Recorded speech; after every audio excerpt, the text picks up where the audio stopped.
আজ রাতে বেশ কয়েকজন বন্ধু-বান্ধব আসবে আমাদের বাড়িতে। না, তারা কিন্তু পেঁয়াজ রসুন খাওয়া ভেজিটেরিয়ান নয়। মাছ, মাংস, ডিম খাবে।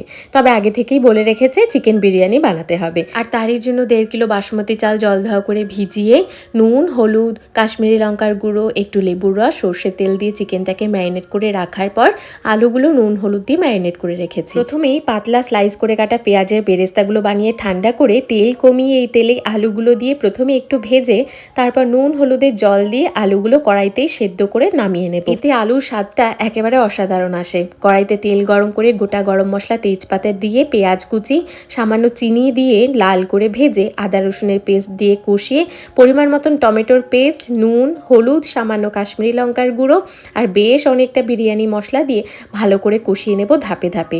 যত সুন্দর মশলা কষা হবে তত সুন্দর বিরিয়ানির রং আসবে।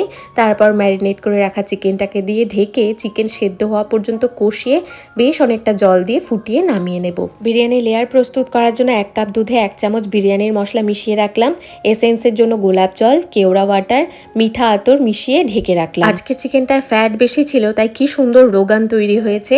এই একটা হাতা দিয়ে রোগানটাকে একটা বাটিতে উঠিয়ে তার মধ্যে ঘি আর একটু পরিমাণে ক্রিম মিশিয়ে রাখলাম। এরপর বাসমতি চালটা 80% সেদ্ধ হওয়ার পর্যন্ত রান্না করে নামিয়ে চিকেনগুলো আলাদা করে নিলাম আর চিকেনের ঝোলটাকে ছেঁকে নিচ্ছি যাতে বিরিয়ানির লেয়ার প্রস্তুত করার সময় কোনো রকম এলাচ দারচিনি মুখে না আসে। এবার ফাইনাল স্টেপে হাঁড়ির একদম নিচে চিকেন, আলু, চিকেনের ঝোল সবটা, জল ঝরিয়ে ফেটিয়ে রাখা টক দই, দুধ আর ভাত দিলাম।